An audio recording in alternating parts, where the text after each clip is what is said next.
The topic will be empowering HR leader with AI in the age of digital transformation strategies and best practices for organizational excellence. The moderator for the session will be Mr. Rohan Sabnis, VP Sales, Growiz.ai. Let me give a small note about him. Mr. Rohan Sabnis, a B2B solution expert, transitioned from chartered accountancy to making learning enjoyable with diverse roles and a focus on continuing learning. He excels in understanding industries and stakeholders. He had given a brilliant presentation before as well. The respected panelists for the session will be Mr. Jitender, Panihar, CHRO, Fitelo, Ms. Jyoti, Mahendru, Chief People Officer, VML, Mr. Abhay Kapoor, CHRO, Suzuki Motor Gujarat Private Limited, Ms. Anita Verma, Chief Human Resource Officer, Excitel Broadband, Mr. Sachin Tiwari, Head HR, Magicpin. Last but not least, Ms. Pallavi Poddar, Chief Human Resource Officer, Fenesta Windows. With this, can we invite our moderator and respected panelists for the session on the stage with a huge round of applause, everyone. Okay, hello everyone. It's been a long day. We are at 3:30, but since we started early, it feels much longer. There's a lot of conversation that's happened about AI since morning, and since we're the last panel, I think one thing that we decided is we want to minimize the level of theory that we talk about, make it an interesting conversation, and bring out a few live examples.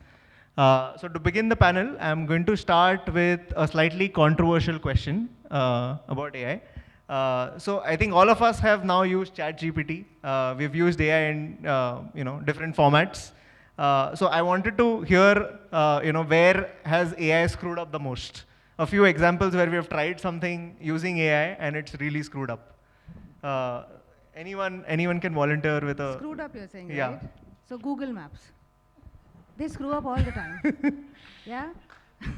Today when I left home from Gurgaon to come to Dwarka, after 15 minutes I was again headed towards Gurgaon. So this afternoon, AI completely screwed up. Okay, perfect.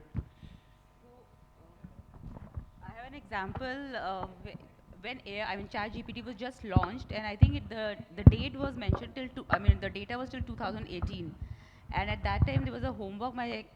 Is it working? Yeah, I'll just get the mic. Yeah.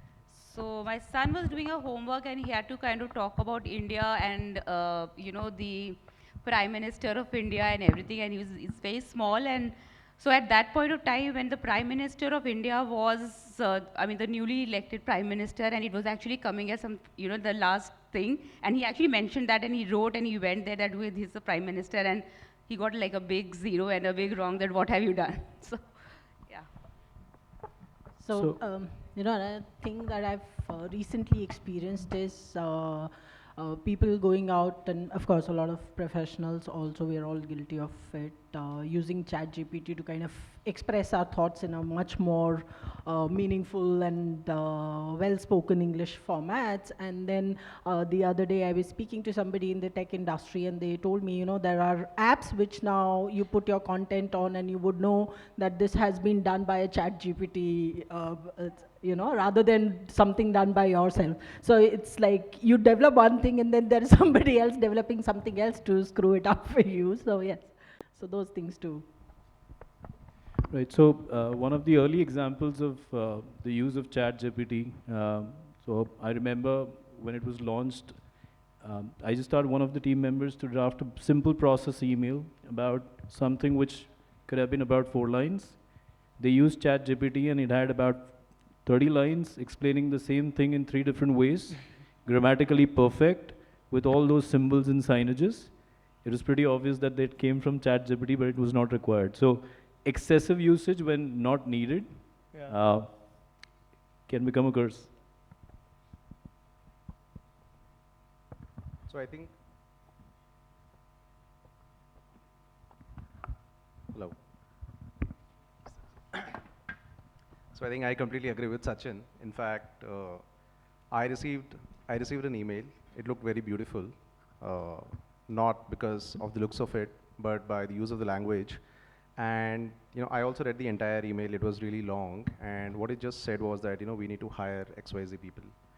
and it was almost like 20 lines wherein, stuff like objectives, philosophy, people-driven, etc., all the jargons that we could have ever listened to. So I think, it's a good, interesting tool, but sometimes, the way people use that. So I have another example, but, which is more of a business use case. So we are a health tech startup, and we were trying to build a feature for our users.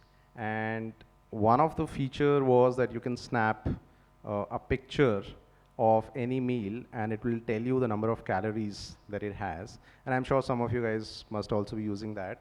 One of our competitors actually delivered it faster than us, and we were part of their community actually. I'll not name it. So, someone clicked the picture of a packaged chips, and what it ultimately told us is that, this is super healthy, super beneficial, low calorie, etc. So it's a classical use case of, while the intent was good, and all of us, will try to ensure that, there are important good features coming out, but the way it turned out was extremely different. And why it is very interesting is because a lot of people just rely on AI and see that, okay, I've snapped a picture, this app tells me that, how healthy it is, and just go for that. And you keep on forwarding that to multiple WhatsApp messages, of course. So yeah, both sides. Okay, very interesting examples. I think I wanted to take this theme a bit further, to talk about all of us as HR leaders have implemented a lot of things from a process perspective, from a platform perspective. So when we've implemented, of course, again, things have gone wrong. Some things that have not been thought about, or some real implementation issues that came in. So wanted to hear about some of the, the funny, or in hindsight, funny issues that actually happened when we implemented either some processes or a new platform. Just to give a context from my side, we developed a conversational role play tool, which gives a score to people. So we started a lot with salespeople in specific industries, and we rolled it out. We did a lot of calibration to ensure that the scores were coming exactly like an unbiased human reviewer would do it. When we rolled it out, the first goof up was the sales leader scored very low on it. So we had to figure out how do we calibrate to what they often say and ensure that that does come out on top. So very practical issues, where you have to think beyond the accuracy and how things are actually implemented and how they are showcased for us from a client perspective. Any thoughts, any interesting examples on this? Would love to hear that. No, I think not from process point of view, but I'm sorry, some of the HRMS partners are also here, and I don't mean it for anybody specifically, but I think every single time, at least in my experience, when we've implemented an HRMS system, it's never been a seamless journey, no matter which system we've picked up. It's some or the other piece has always goofed up, and while initially the timelines look like a 3 months kind of a timeline, you invariably end up on a year kind of an implementation plan. So it's not that you do spooky mistakes in some of those things, but yes, but they could definitely derail from what you had initially planned to how it actually lands up. So I'll just add on to that, and based on our personal experience. So ours is a consultation services business. So we have nutrition counselors, and one of the use cases that we were trying to solve was that how do we bring in efficiency to our workforce, using AI, LLM, etc., because we have more than 800 nutrition counselors with us. So they do create a lot of diet plans, work with all of us, follow up through personalized conversations, and end up creating these regular diet plans. So we thought that how do we create efficiency in this? So rather than someone using their appetite for expertise and their background, which also takes a lot of time because they have to do a lot of follow-ups, how can we look at technology to be able to build an engine? So we started working on an AI ML engine. What it will do is it will create a reference diet plan basis all the previous diet sets, for about 5 to 6 years, and without even asking a nutrition counselor, it will create a plan. So I think for us, everyone was onboarded right from day one that this is what we want to do. The business heads, sales guys, even growth guys, TK, even if we want to enter a new market, it's crazy because we don't have to create anything. So we all sat together in a room and we brainstormed it for about 3 months, and then it moved to 6 months. And then we said, okay, now we are close to creating an AI ML engine. We ended up preparing for an year. And after a year, when we launched it, we rolled it out to the dietitians. We got nasty feedback, really nasty feedback. People looked at us and said that, who was the person who actually created this diet plan? And this is what 800 people, were shooting at us after brainstorming, creating excellent technology, and then launching it. So the mistake that I'm accepting was 7 to 8 people sitting inside a room, thinking about dietitians, functioning like dietitians, figuring out what the competition is doing, or even benchmarking what the competition is doing, created an AI ML engine, and then served it to a wider base of about 800, 900 people. And ultimately, it turned out to be a bizarre decision. So one thing that we could have done well, and I think most of us should do well, based on learning, is you should not look at technology as a solution or a lever, but you should fall in love with the problem. I think we failed to fall in love with the problem. We just thought that, there's AI, ML, and, these are the use cases, let's just go ahead and build something. Rather than that, we should have figured out the problem and then addressed some of those things. And I think this could have been much better for us as business leaders as well. So for HR leaders as well, and anyone who's implementing, let's say, AI or a tool or a platform, I think that's the first thing that we should do is we should identify what is the case for change and then possibly go after that. Rather than hearing that, okay, AI is a buzzword, right? And 6 people spoke about AI on the stage, and tomorrow onwards, everyone is talking about AI in our offices and our HR meets. I don't think that should how it happens. It should happen, what your people demand and involve them and then possibly come out with a solution. So yeah, personal I'll build on to that.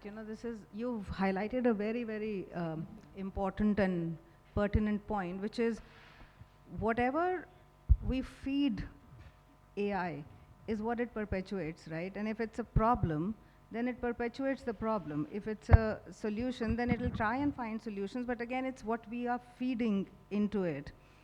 And being in HR, and I hate to say being in HR for 31 years because that gives away my age. But yeah, being in HR for 3 decades, I just feel I'm not averse to AI or technology. In fact, I was amongst the early ones to move to UPIs of the world or net banking. But what I feel is that, the profession that we've chosen for ourselves is human-centric, right? We fell in love with the profession because we wanted that human touch. We wanted to ensure it's not one size fits all. And with AI, we are almost attempting that. Like you said that, you gave out diet plans. Now, I could just require something very, very niche and specific to my requirements, which she doesn't need. So that one size fits all and that no human intervention, while it is efficient at certain level, but when it comes to my profession, I would much rather be there for my people, talking to them, investing in them, sympathizing, empathizing, listening to them, and then taking it forward. Yeah? Yeah, so I would like to add, I think both their comments, I belong to the startup ecosystem. I work with billion-dollar startups like Cars24, Snapdeal, Magicpin. Especially in our industry, we think and we believe that you can solve everything through tech, everything fast, everything yesterday. And we believe that the tech can not just double up but triple up for one person's job. So let's throw technology for every problem out there and it will give us a solution. Not really true. A lot of companies, kind of adopt tech, which eventually results in outcomes which are not what they started out with, something similar. And then has happened in the past with organizations, we've kind of used some of the platforms. I'm so glad I saw Kika and Darwin here. I've used both those platforms in the past. Remember using Darwin about a few years back, and Darwin then and Darwin now is tremendously different. The kind of analytics, the kind of data that Darwin throws out today was not back then. So again, I'm going to be the devil's advocate to these points. Some of it can be a problem. With evolution, it keeps getting better. Only thing is we should know where to kind of put these AIs or the tech required. We seem to be using them as a buzzword more than knowing where it's needed. And to the point of Jitender, know the problem. And then you will find the right solution rather than just jumping into problems with fancy techs. Yeah, I think, out of everybody sitting here, probably I would be the one who's in the least technology, so-called a technology company. It's a Windows manufacturing company. So when we talk about a lot of AIs and ALs and MLs and everything is not something we're using it. I mean, right now, obviously, we're just venturing it. We have everything. It's a huge workforce. So we are kind of using, technology is definitely going to be there everywhere. But for us, it is about, it's not, I'm not going to say about us. For everybody, it is about the change management part of it. So for me also, so we use SuccessFactors. We've got all the best of the technology, but it's about data in, data out. I think what you said, Jitendra, I just love that part, just love that problem, and then solution will come. Now, solution can be human-centric, solution can be through technology, solution could be anything, but probably that's what the art is. And I think this challenge, what I have been also looking at it while, the question that you asked about funny challenge in implementing any process or any technology, it is about the acceptance. It is about the acceptance that, how will my life get better by using this? Yes, the life of first 6 months will not get better. Because, this is about the mindset here. So that's my biggest challenge, that to help the team, forget the team, at least I have my control on the team, but the management, that, start using it. A lot of time they'll not accept it. You go and get me the Excel sheet, I'm more comfortable with that. And I have to tell them, no, you've approved it in the system only, you don't need the Excel anymore. So, yeah. I'll just add to that. I think, we undermine a very, very important aspect, which is communication, whenever we talk about any implementation or any change.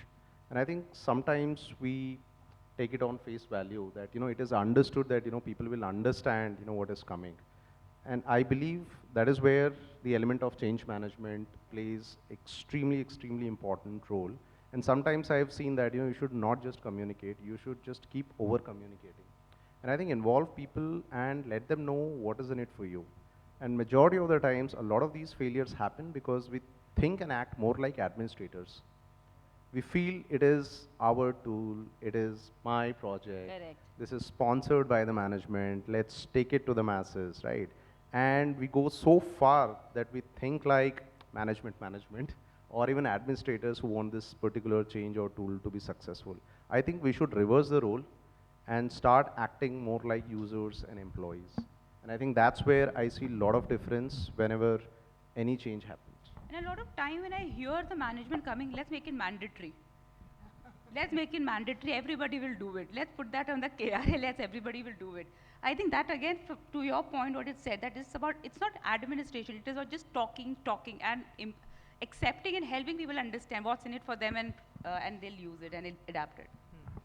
No, I kind of correlate with both what Pallavi and Sachin are saying, because incidentally in my career I've been in manufacturing and I've been in startups, but my takeaway in the learning was that don't do it because it's a fad or it's something that's cool at this point in time. Do it only if your organization is ready for it and you really need it, and if you'll be able to logically communicate to your people and have them trust the system as to why should you do it. I mean, to put a AI in place and not have your people believe in the fairness or the transparency of that system could be a big issue. I mean, data security, data privacy, all of us are struggling with today, even in our personal spaces, right? And AI just adds on to that.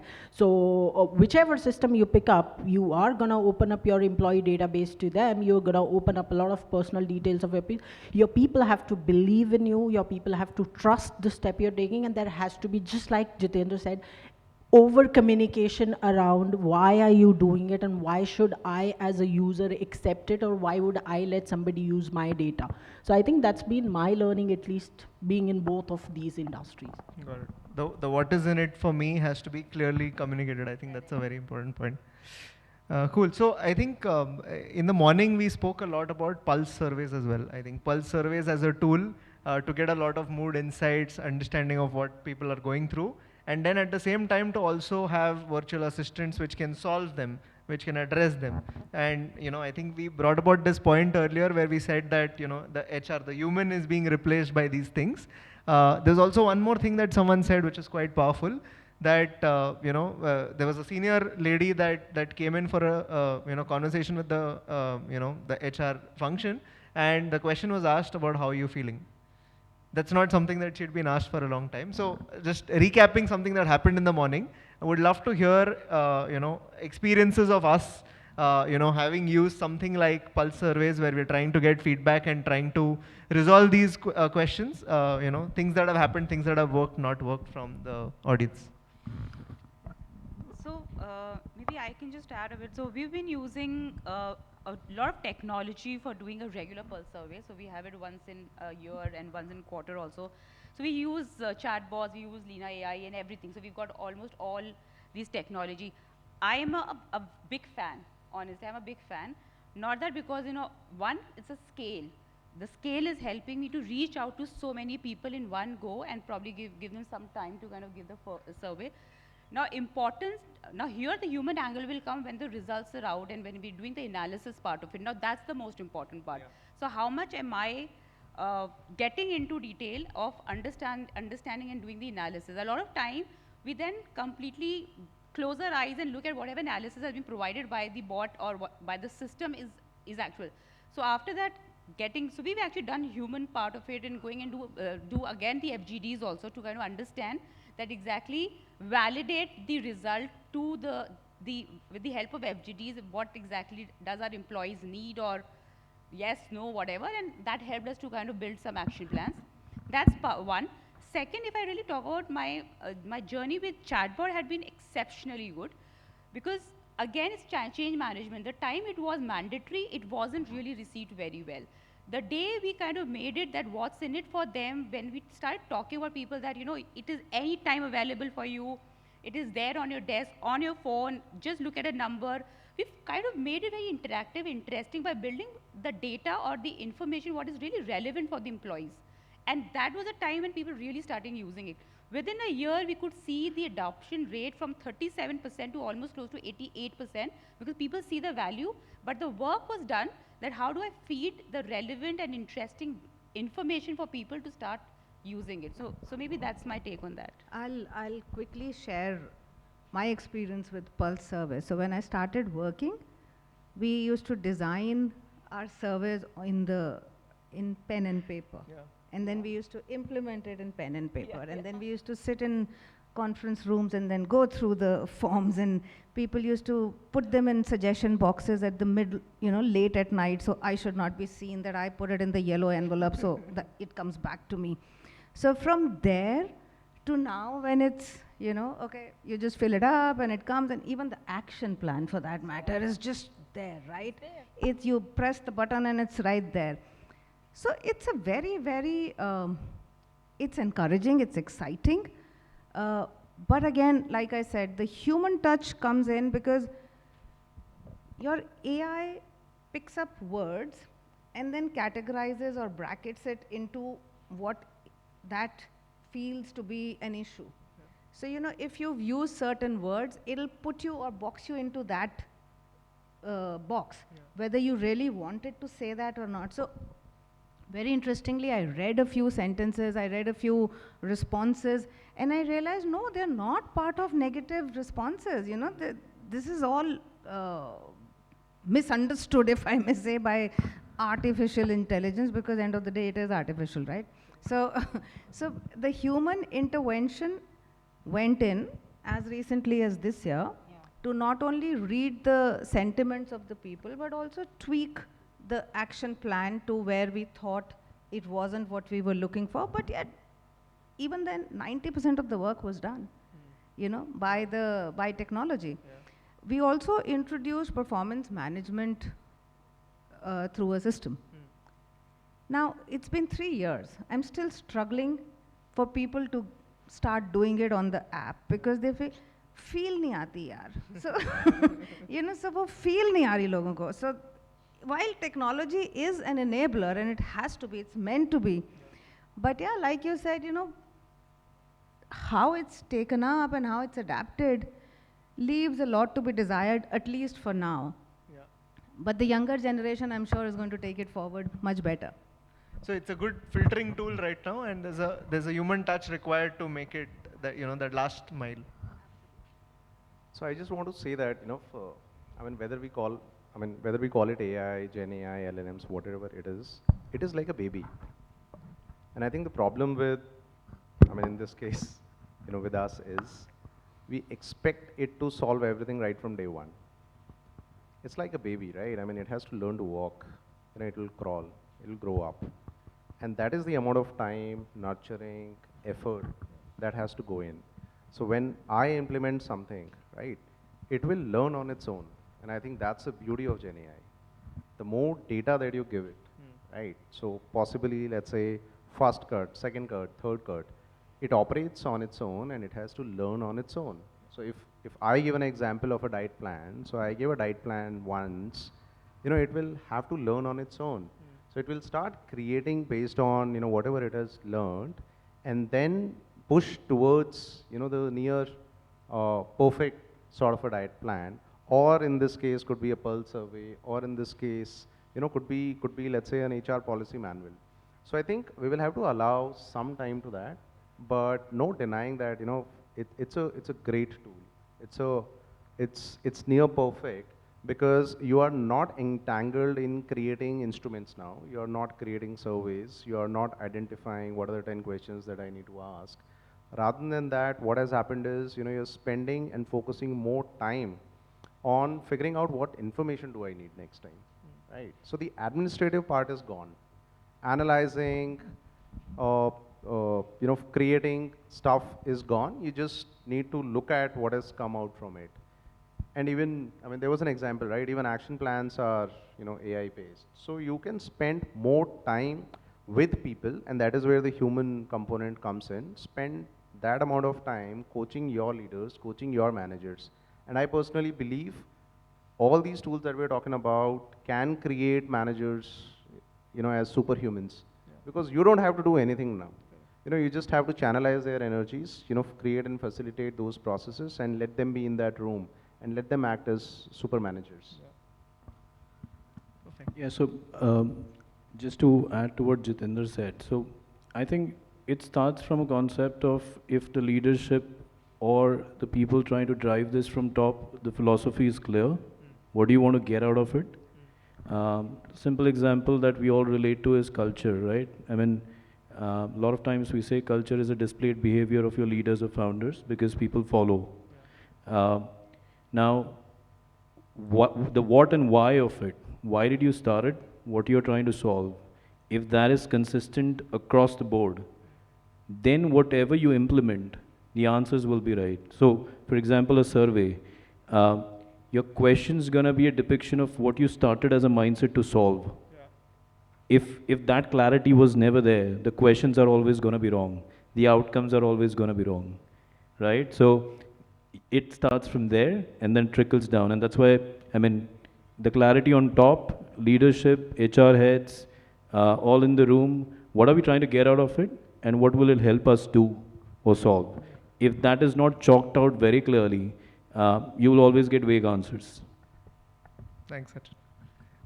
Mr. Abhay Kapoor has joined us. So I'll address my next question to him. So looking at AI in the space of learning and capability building, what are some of the interesting things that you have implemented, and what are some of the some of the examples of challenges that you have faced on the way? Yeah, thank you.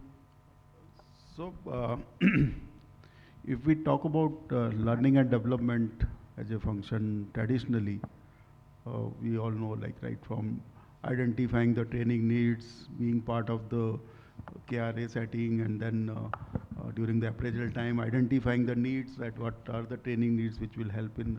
So moving from there, I think it is a exercise which requires a lot of data, which requires a lot of interpretation and analytics.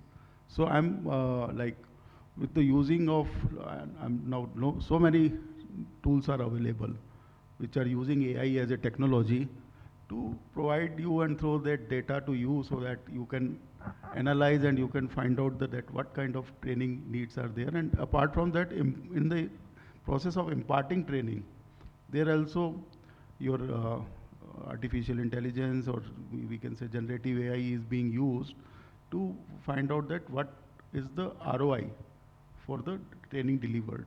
So I think these are a couple of things which are changing the dynamics of L&D function in our organizations.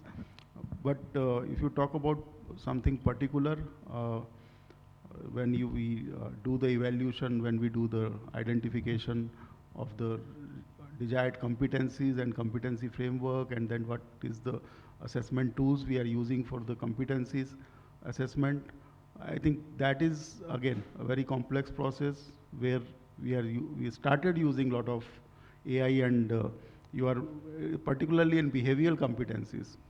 Technical competencies are still easy to assess and easy to judge, but in behavioral competencies, how the trend is flowing, how the alignment is happening of the employees with the culture of the organization, what are they in line with the DNA of the organization, what is the particular group or particular set of employees is behaving, and how we are identifying the gap in those things, or the plus point or minus point, whatever we can say. But how do we align? I think there also the dashboards, analytics, and all these AI tools are helping us. So it is a journey. I will say it is just a startup journey, and we have seen maximum progress in last 1 decade, but maybe more particularly in last 3-4 years post-COVID.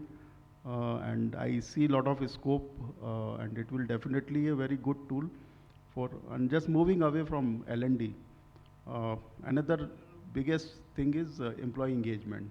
Now you need to always find out that, and engagement is definitely a derivative of how you are creating the culture in the organization. And from that perspective, are you able to gauge the employees' engagement in the organization at what frequency, at what caliber, at what tone, or at what level, groups, geographies, demographies, departments, functions. So the AI has definitely helped us in creating the real-time engagement score. Like you set up certain parameters, you can ask anytime question, you can ask any feedback from superiors 360-degree, and you can design a very good dashboard on the real-time basis, that whether the person is today engaged or not with the organization, and how it has been trending for last 1 year, 6 months, 3 months, 3 years, whatever it is.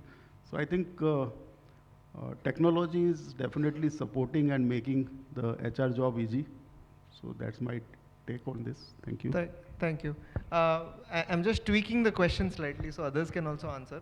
So from the L&D perspective, again, just trying to make it a bit more practical, I wanted to understand, all of us, I'm sure, use LMSs, learning management systems, where we drive different types of learning.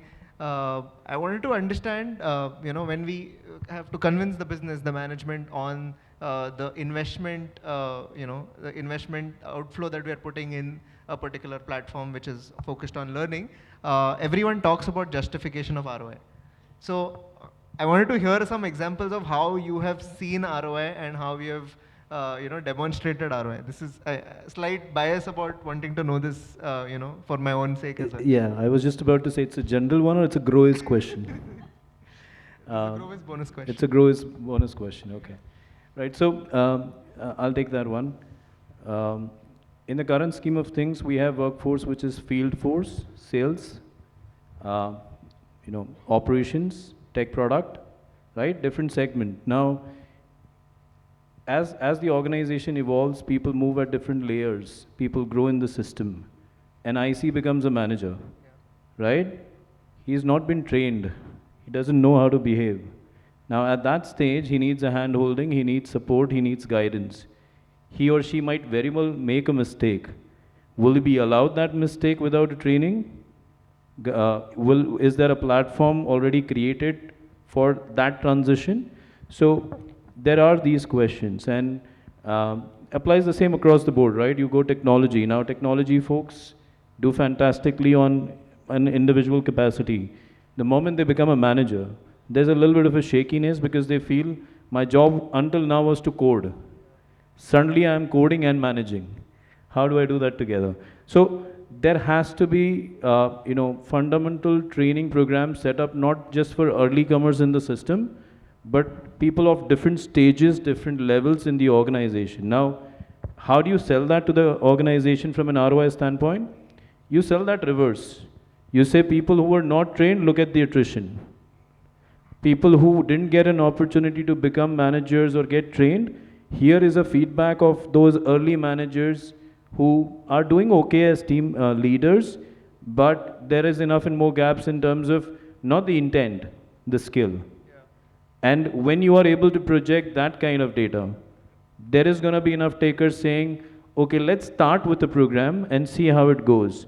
Of course, you will have a 50-50 run rate on that, but better than kind of a zero, right? So business will always learn on data facts. Right? And that's as HR we've learned over a period of time. If you're able to prove them in numbers, it will always be bought. So I'll just add to that. I've always believed, especially LMS or learning tools are not just for a particular function. Any tool which we implement has to solve a business problem, and they should be a capability tool. And so very recently we have implemented an LMS. And one of the reasons why we were being able to get it sponsored by our leadership was not because the learning use cases were being solved. Many times, we have a laundry list of features, exciting features, right? You have a speech to text, you have automated learning journeys, etc., and we can talk about that. I think that is there, but how do you leverage that to be able to create a business impact? Is something which really makes the game more fun.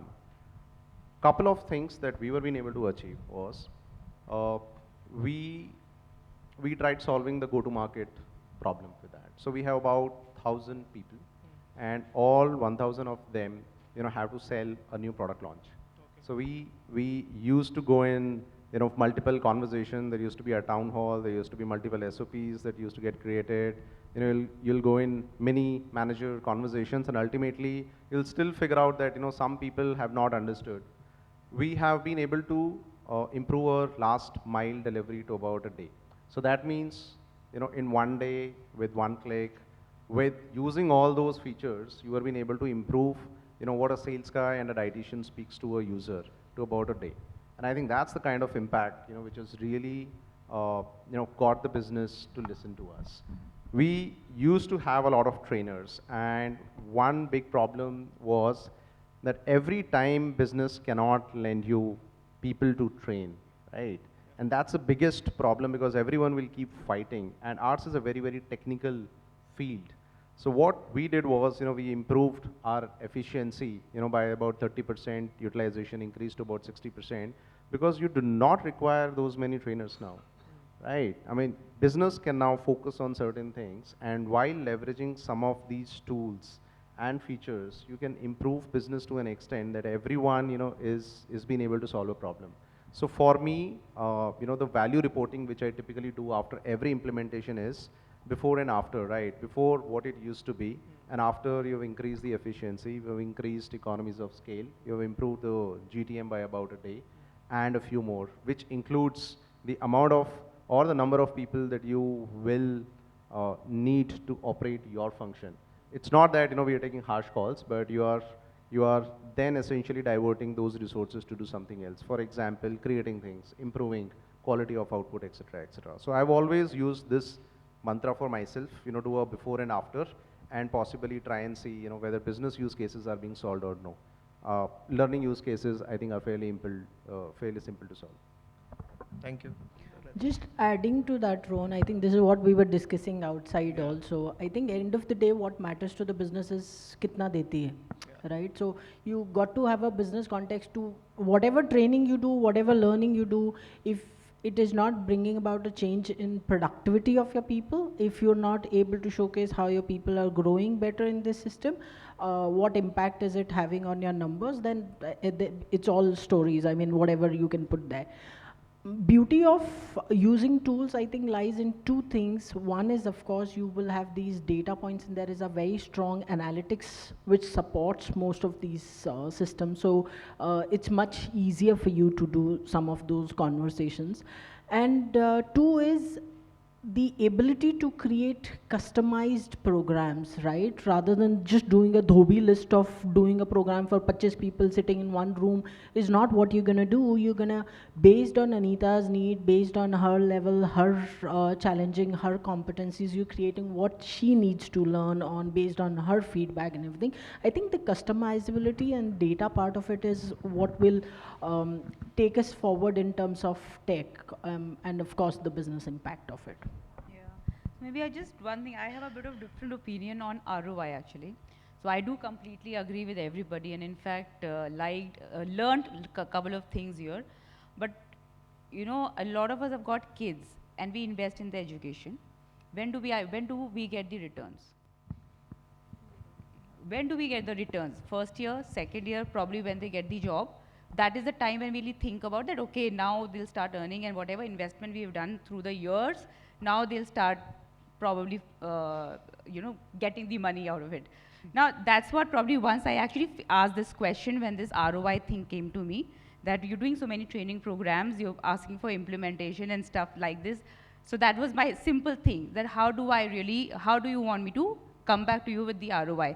I can use Kirkpatrick model, I can do whatever, before, after this, that, everything.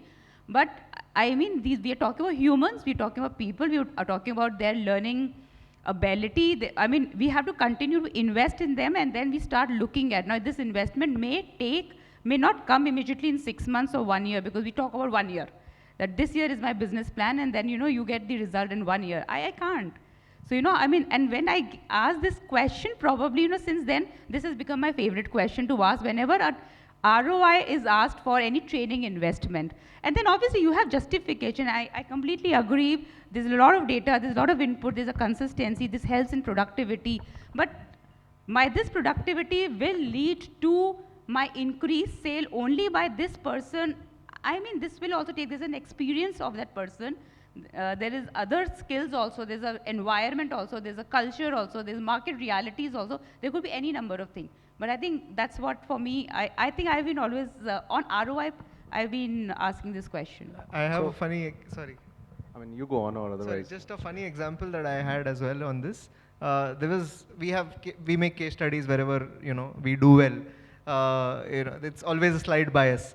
There's a case study that we had made where in the same quarter, the result was, about 130, about 30% higher in terms of sales productivity from the same audience versus the people who didn't go through it. So we took a lot of credit for it. We thought a lot of it happened through our platform. There were 2 other platforms that took credit for it as well. And finally, when we presented it, everyone was okay with us making case studies. But when we presented it for the, the next budget approval, the sales head is like, no, this happened because of what I did. So it's like when it comes to ROI, everyone proves out of the same metric, and no one knows where it's really coming from. There's so much that has gone into improving productivity. Yeah. Sorry. Jitender. I think I'm just trying to recollect my thoughts. Kind of lost it. I feel whatever we do, right? I mean, as humans, we are anyways return driven. Yeah. Right, so while the ROI maybe 6 months down the line or a year down the line, right? Classical example is the entire edtech industry, right? And I think all of us have kids, right? Majority of us at least. Why do we sign up for, an edtech program for our kids? I mean, they'll give us, these interesting tablets, XYZ, and there used to be a lot of ho-halla couple of years back, right? when there used to be an advertisement wherein, a kid comes in and says that, I'll become a coder and, I'm a startup founder, at an age of about 5 or 6. So I think inherently we are return driven, but at the same time, I feel the question of ROI comes because we are not able to justify a use case. And I think it's not about how much time do we take to create or reflect an ROI. The problem is we are not able to even identify what is a business case for a particular tool or a program or a platform. Our inherent inability to be able to tell someone that this is what we are trying to solve, this is how we are going to solve. That is why people start questioning that, hey, you tell me the ROI, yaar, kya ROI aayega isse? Improvement karoge aap productivity mein, or you will do something else. The day we don't start talking about features or the specifications or what an HRMS or a AI tool has, and think more like a business guy, say that this is how we are trying to solve your business problem. Sales business problem, ops business problem, right? And this is the use case. And I think it's a fundamental mindset shift. And that's the reason, why a lot of us are being questioned. I personally feel on ROI because we just walk in a room and we just say that, hey, the feature is excellent, right? I mean, it has an AI built component and we don't even know what an AI built component will solve for business. That's my take. I mean, I feel all of us are inherently return driven, but at the same time, it totally depends on what I want to solve for. Tell them upfront, and I'm sure everyone will go for it, and you will have a desired ROI as well. Got it. Thank you, everyone. I think we are at the end of our time, so I'm just going to take a quick minute to talk about 2-3 key things that I am taking away from this conversation. I think we took a lot of baby examples, from talking about how the learner is like a human who's like a baby. We invest so much into it.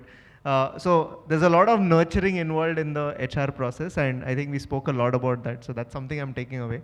From an ROI perspective, I think the justification, like you said, comes from the problem statement. Not always can a number be put to it. There can be a long time that we take to reap, and it cannot always be measured specifically to what has led to it. There's a lot of places that will claim that credit. I think a few examples also that we brought about that we have implemented in our real life, and some of the goof ups that have happened. We could have named this session as Confessions of a CHRO as well. So I think that was interesting for me. And sorry, we didn't stick to the exact format, but since this is the last session, wanted to keep it slightly more interactive. Hope this was fun for you guys as well, and we'll have the break now. Thank you everyone. Thank you so much. Please be with us for another moment. And I request Mr. Rohan, our moderator, please present them, each of them, a small token of appreciation on behalf of the entire team, because they have given us their precious time. And definitely this panel was quite interesting and insightful. Everyone, did you enjoy this panel? Then can we give them a huge round of applause? Come on.